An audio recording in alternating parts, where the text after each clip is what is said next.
Podría decir que sus playas, sus fiestas patronales, la celebración de Navidad.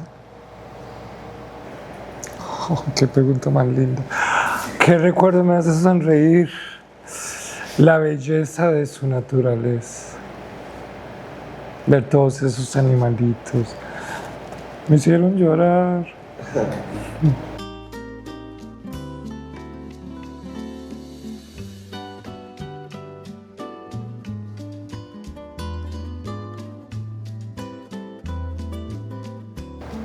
Pues yo creo que iría al orfanato donde yo crecí.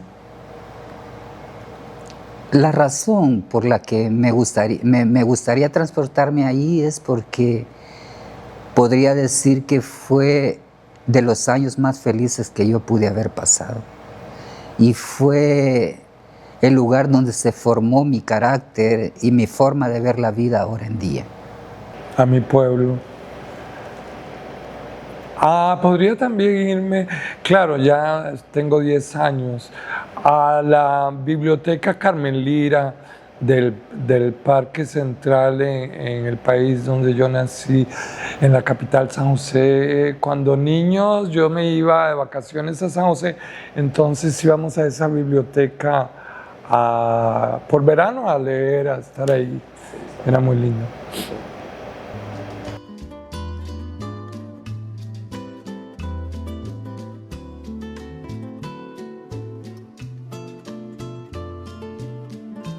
Sí, el amor. El amor llega cuando quiere y de diferentes formas, sí. Pues fíjate que yo creo que fue como a los 13 años, como a los 13 años. En el internado había un muchacho que estaba en mi grupo. De repente me enamoré de él, no sé por qué, pero fue un amor platónico, porque yo no podía decir lo que era. O sea, yo no podía, todos lo sabían, pero yo no podía gritarlo a los cuatro vientos y no podía decirle a él que estaba enamorado de él. Y sí fue bien difícil porque él tenía novia. Y cuando yo lo veía que se besaba con su novia, yo me iba a llorar prácticamente desconsolado. Fue mi primer amor platónico podría decir. ¿Cómo fue? ¿A escondidas? Sí, porque algo en mí decía que no era correcto que yo me fijara en un niño como yo. Así que fue algo muy lindo porque era hijo de un doctor que venía a pasar también vacaciones a mi pueblo y jugaba fútbol en la plaza de mi pueblo y yo vivía cerca, como a 100 metros de la plaza, entonces yo no sé cómo yo lo veía y me escondía detrás de un árbol de almendra que todavía está ahí ese árbol en esa plaza. Y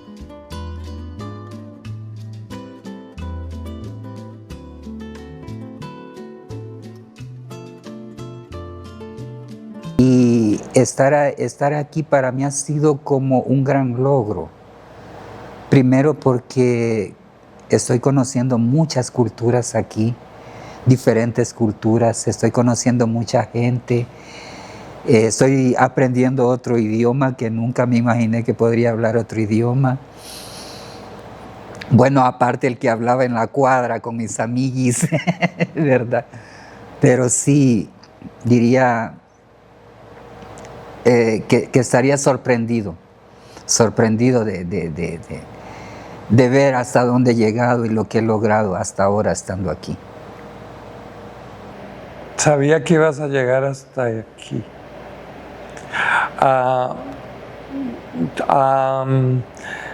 Sigue, no pierdas tu esencia, porque vas a llegar lejos, le diría a esa personita que se escondía en esa época, que era un poco introvertida, que se creía.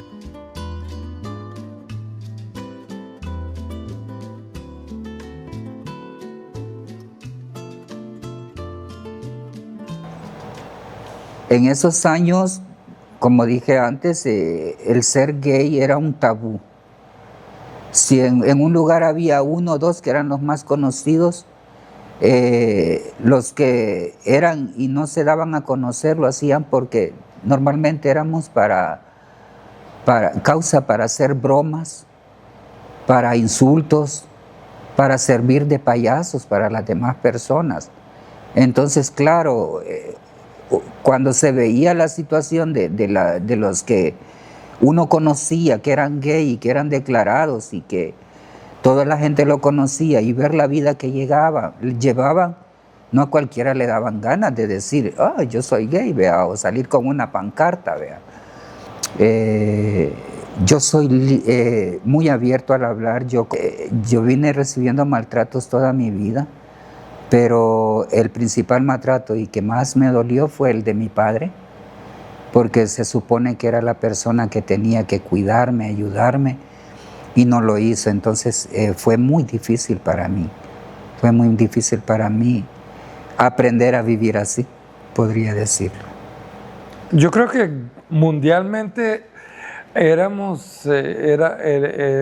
Occidente, incluyéndonos nosotros de América Latina, teníamos el mismo comportamiento, era bastante, era discriminatorio, era prohibido, era mal visto, era criticado, era lo peor que te hubiera podido pasar.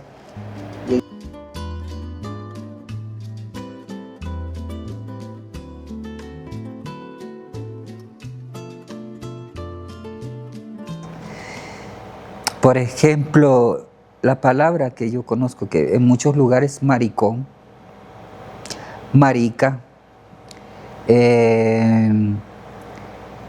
¿cuál es el otro que le dice? Mariposa, culero, de los que conozco en mi país, esos son. Claro que yo estuve viviendo en Guatemala también y allí les dicen hueco, o sea, ya eso se oye. Y eso se oye un poquito más insultante, digo yo, ¿verdad? Bueno, la primera que todavía se utiliza y que ahora lo utilizan como para decir hola, ¿cómo estás? Es playo, pero siempre hubo otras como plátano, yigüirro, pájaro, que me vengan a la mente. A las mujeres les decían orillita de mar, por decir playita. Bueno, a las mujeres les decían, como en toda América, que odio, mejor no lo digo porque no me gusta esa palabra.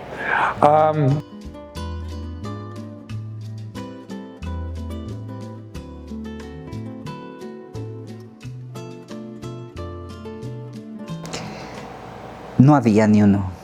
No había ninguno con el que me pudiera identificar. Como te digo, ahora en día en mi país es un poco más aceptable lo que es la homosexualidad, gracias a la lucha de la comunidad allá, que hacen sus marchas, dan información y todo. Mi país ha mejorado mucho, pero en lo que es los derechos a la comunidad LGTBI va un poquito en retroceso, y eso no aparece en las noticias. A quien le tuve miedo de que me escondía para verlo, porque seguramente en mi cabeza yo decía, yo voy a ser como él, que hoy le hablo y que fue amigo de mi mamá y que trabajó con mi mamá, que fue al colegio con mi mamá, bla, bla, bla, porque le veías un poco su afeminado y porque el radar, creo, me hacía desde chiquita pensar que eso era lo que iba yo a terminar haciendo como él. Pero me daba cosa verlo.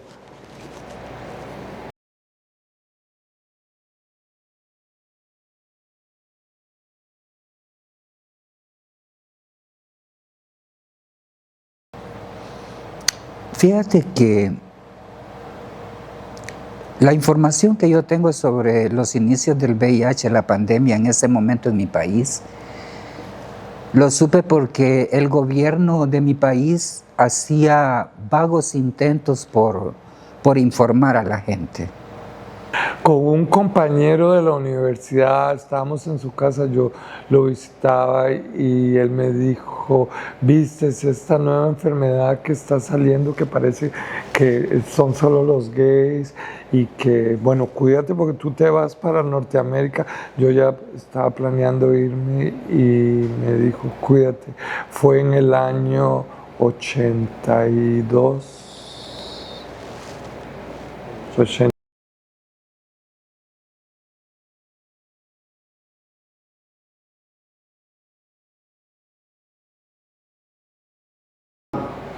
Ya muchos años más tarde, ya cuando viví aquí, empecé a ver, sobre todo la comunidad latina, que siempre fuimos también unidos, empecé a ver cómo habían ya 3, 4, 5, 6 que iban y ya. Y más tarde, no sé si viene al caso, en Costa Rica, más tarde me di cuenta en el 98 quizá que regresé.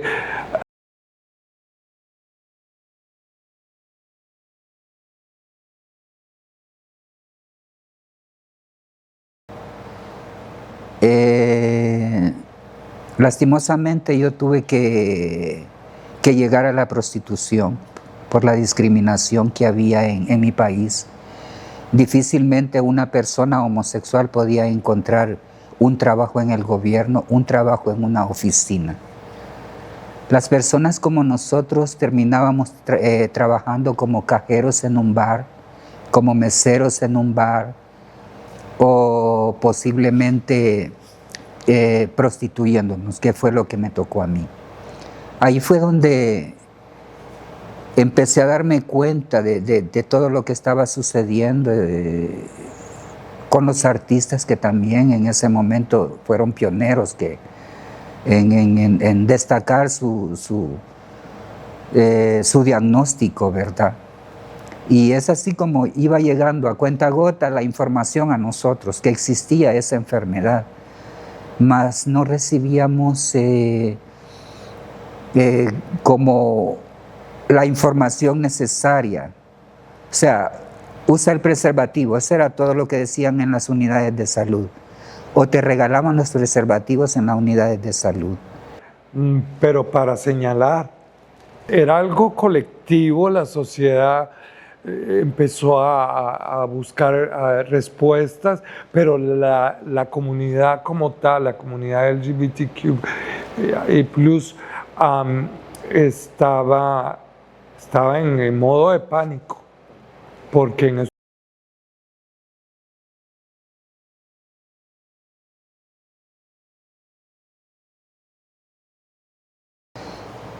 no se podía hablar.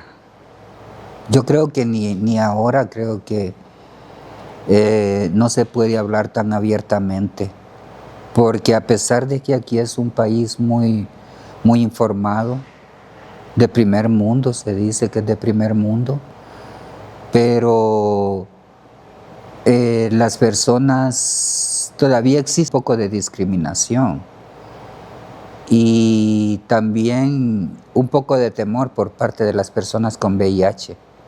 No se puede hablar abiertamente sobre lo que es el VIH, al menos que sea una persona como ACCM o en un hospital donde necesitas dar esa información, o a tu mejor amigo, a tu amiguis, ¿verdad? Y solamente así, o sea, no es que, ay, fíjate que vamos a platicar del SIDA, fíjate que no se puede hacer eso. O sea, por mi parte, ¿verdad? No sé si será una falla de mi parte o qué, pero al menos esa es la forma que yo pienso. No se puede hablar abiertamente de VIH. Hubo una ocasión que yo la viví muy fuerte. Tenía una amiga que ella se había puesto como nombre Talía, y como También otro de los casos era que la droga estaba muy incluida en lo que era la prostitución, era una conexión necesaria en esos lugares. Y ella llegó a ponerse muy mal sobre el VIH. Era la primera vez que yo veía a alguien cercano que estaba viviendo esa situación. Y ya en los últimos momentos que ella estaba, ya que en su etapa final, ella ya no se levantaba, éramos nosotras las que le ayudábamos a levantarse para bañarla, para darle de comer, y prácticamente ella no podía hacer nada.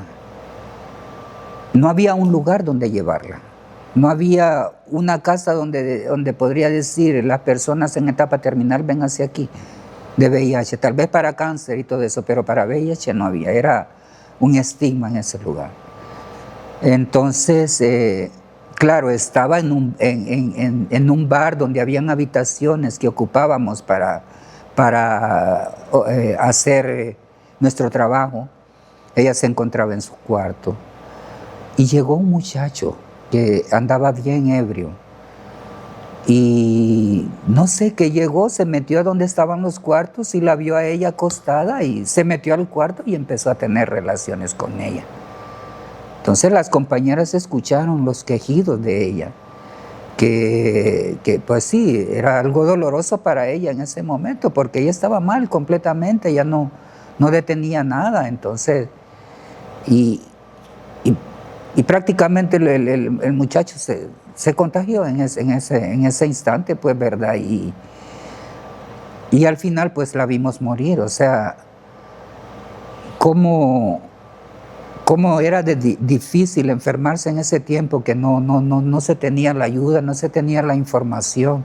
Y así poco a poco me fui dando cuenta de otras compañeras que también se iban contagiando. Y la bulla, el estigma, que no bebas del vaso donde bebió esta persona, no comas en los platos que él comió, no uses el sanitario que usa esta persona. O sea, todas esas cosas se vivían, nos comentaban personas que vivían con VIH o personas que habían vivido personalmente eso, lo comentaban, ¿verdad? En ese momento.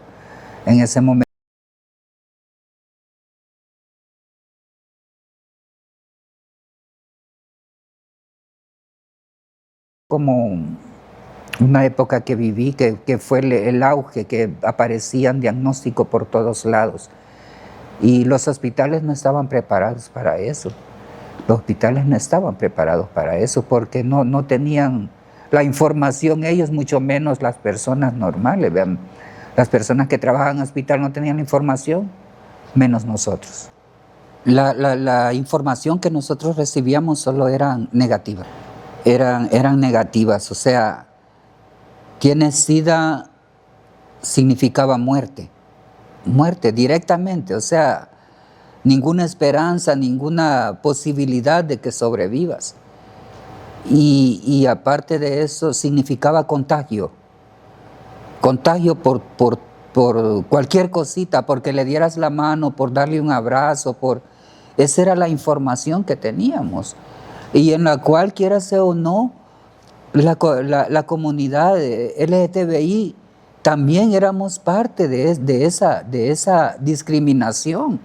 O sea, era tanto el temor que tenía la gente, tanto la gente como nosotros, que en cierta forma nosotros llegábamos a esa práctica, porque no teníamos la información necesaria de cuáles eran los medios de contagio, cuál era la posibilidad de vida, que era simplemente te daba SIDA y te morías. Entonces, en ese aspecto, la comunidad empezó a trabajar con la comunidad gay, se empezaron a formar grupos de la comunidad gay para informar, para dar esa ayuda que podían necesitar. Sí, había mucho miedo.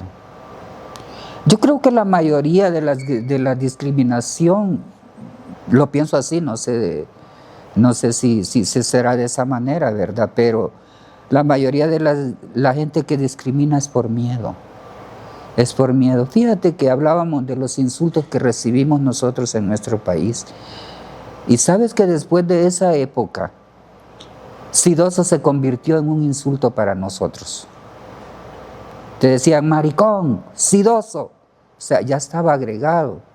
Entonces, la atmósfera era muy tensa, especialmente para nosotros porque éramos blanco de insultos, blanco de discriminación, ya no solamente por ser gay, sino por lo que era el diagnóstico o la enfermedad de SIDA. Era bien difícil.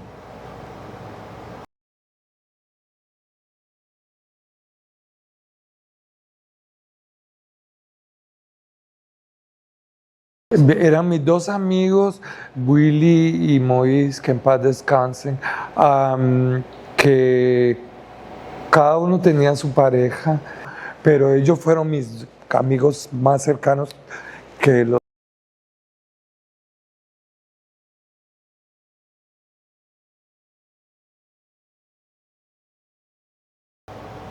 Cuando yo recibí esa información, increíblemente yo vine a saber de eso cuando llegué aquí.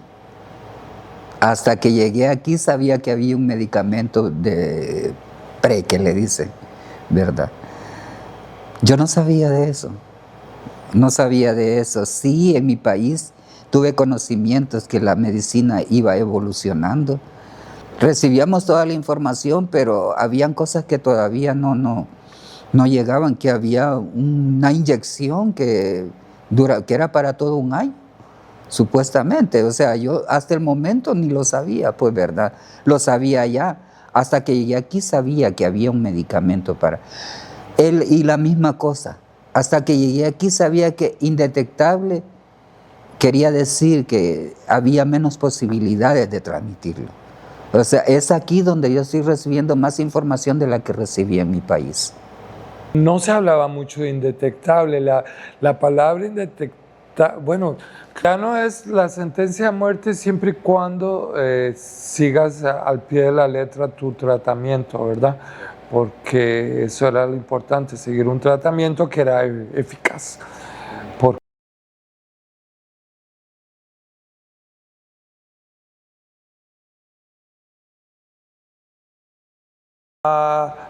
Sí, porque como está relacionado con el sexo y ahora pues lógicamente con la adicción, todo lo que va en contra de lo que la sociedad pues nos dice de no hacer, creo que seguirá para muchas personas. Veo que la mentalidad ha cambiado.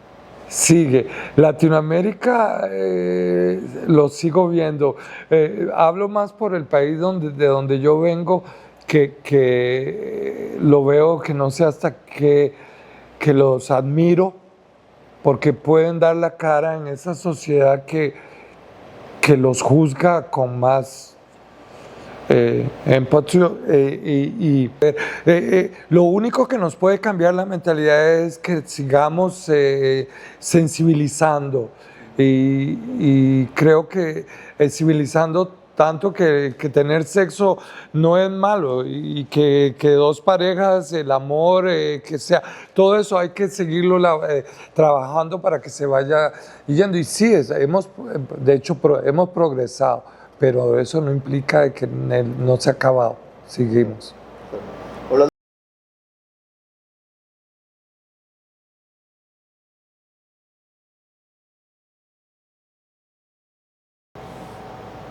Yo creo que en general, porque como inmigrantes extrañamos nuestro país, extrañamos nuestra familia, pues yo digo que en ese contexto podría decir que mis sentimientos fueron los más heridos. Primero porque fue uno de los ingredientes principales por los que yo pedí asilo. No sentí, no. Sinceramente fue para mí libertad Bogotá y me vine y bueno, ya cuando me vine, que mi madre ya sabía de mi vida y cuando hice mi cambio en el 98, fue la única a la que le dije, de ahora es que lo estoy sintiendo, pero en aquellos momentos no. No.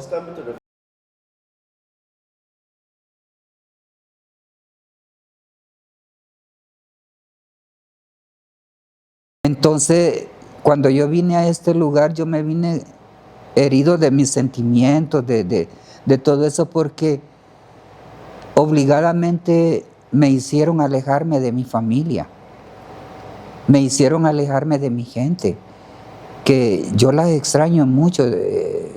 Preguntaba antes de iniciar la entrevista, ¿cómo pueden ayudarme para poder yo hacer que mi hermana venga? Porque, o sea,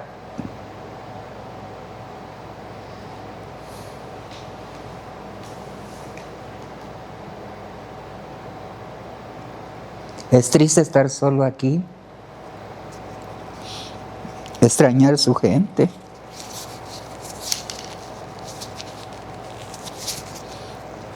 Extrañar tu familia y no poder hacer nada para verlo.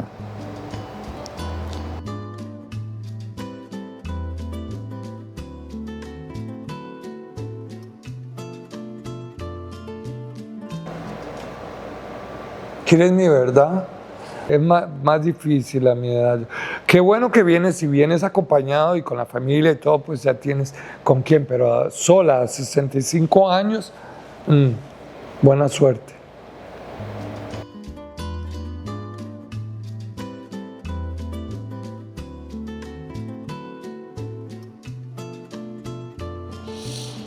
Fíjate que en ese tiempo, si ibas a ver una noticia sobre los gays, la comunidad LGTBI, siempre ibas a ver qué era lo malo que hacían, o ibas a ver lo negativo de ellos, o sea, pero solo por morbosidad, porque no era de que vamos a presentar esto para ver si se le puede ayudar con esto, ¿verdad? Como por ejemplo, podríamos poner de ejemplo ahora esta entrevista. Hay un propósito en esto. En ese momento no había ningún propósito. Simplemente generar noticias. Simplemente vender periódico. Y el reportaje de esa ocasión era sobre la prostitución en la Praviana. Ese era el tema principal. Y a causa de esa entrevista llegaron muchos clientes, dineritos, sí. ¿Tú eres la del periódico? Sí, claro, yo soy. ¿Algún autógrafo? No. Pero sí, me hice muy conocido. Llegaron mucha gente por esa entrevista a ese lugar. Y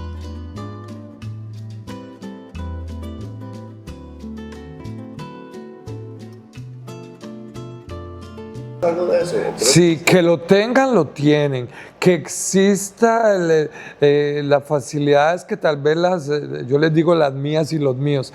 De aquí a quizá con más precaución diría que no tienen tanta margen de maniobra como lo tenemos nosotros, pero ellos tienen el Transvida que tal vez algunas personas lo han escuchado hablar. Yo fui, una de las mías de allá me llevó, que la conocí en la calle, me llevó y hablé y quisiera alguna vez, si es posible, con Brava, hacer algo de lo que estamos haciendo con Azteca, hacerlo para ellos también. Y me imagino que lo van a apreciar muchísimo y sería algo muy lindo porque como costarricenses que ellos son con la población tica de Montreal, sería bonito y me gustaría hacer algo para ellos porque sé que no les es tan fácil.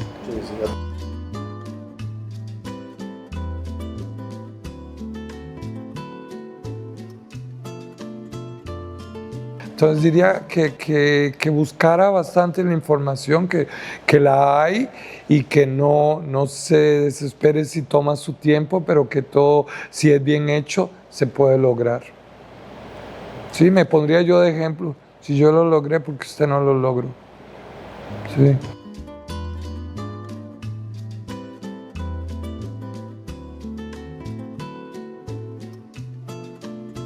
Y viene a mi mente este recuerdo cuando mi padre quiso que ocultara mi identidad. Fue muy duro. Marixa no pudo vivir como Marixa en ese tiempo después, porque cuando mi padre supo, bueno, lo primero llegué, yo venía del parque súper contento por andarlo. Ustedes saben que donde hay un grupo de la comunidad, todo es alegría, todo es fiesta. Y llego a mi casa y le digo, buenas noches, papá. Buenas noches, hijo, me dijo. ¿Ya comiste? No, papá, vamos a comer, me dijo. Pero con toda la tranquilidad del mundo, y comimos y todo. Y cuando llegamos a la casa me dijo, así es que vos no te querés componer, me dijo. O sea, como que era algo de quitar y poner o alguna reparación que hacer. Y ya me contó tu padrino qué andas haciendo, me dijo. Híncate, me dijo. Y empezó a darme con un cincho duro. Yo creo que él pensó que ya eso no me iba a servir y me empezó a agarrar a patadas. Creo que estaba con mi 10ª madrastra en ese momento y gracias a ella puedo contar la historia completa, porque él estuvo a punto de deshacerme un ladrillo en la cabeza. Fue uno de los... Yo creo que mi papá era muy machista. A él lo criaron así. Ahora lo pienso así para que me duela menos. Porque en ese momento fue muy doloroso.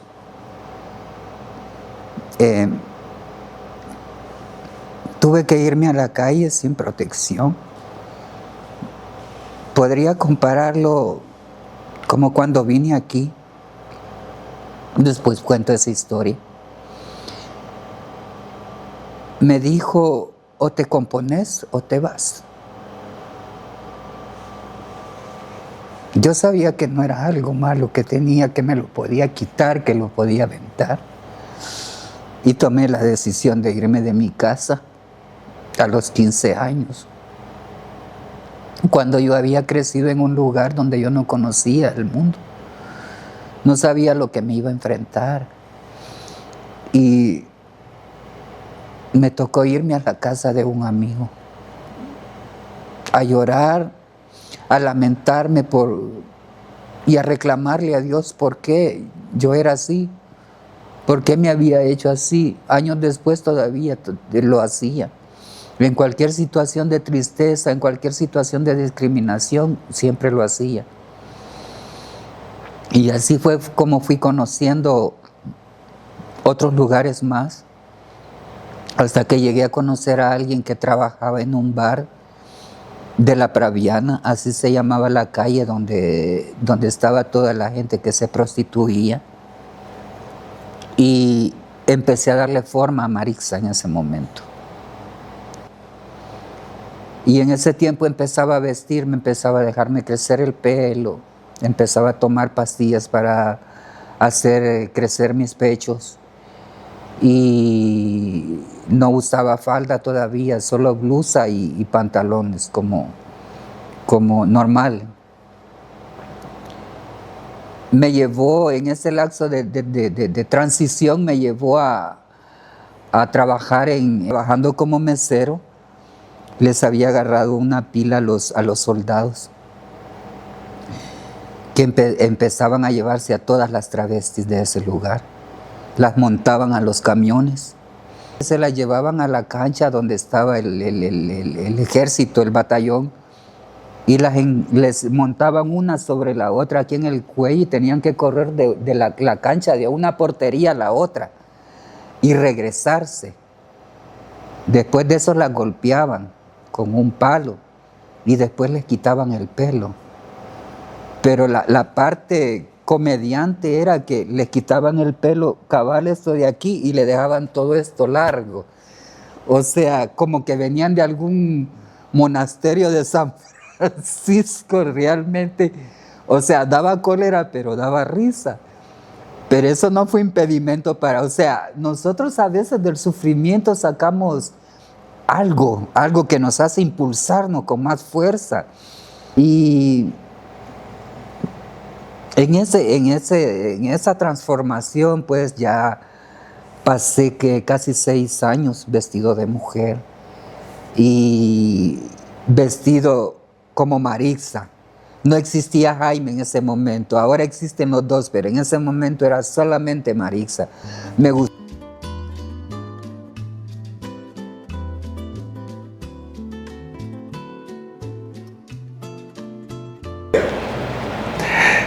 De que se me acerca siempre gente buena y gente que quiera ayudar, que siempre veo que gracias a la vida que me da ver esa belleza en la gente para poder seguir creyendo en el ser humano. Porque es muy importante creer que sí existe gente buena, es importante creer que sí se puede, si lo hacemos bien de nuevo, pero agradecida de todo, de conocer a la gente que he conocido hasta ahora, que ahí están conmigo todavía.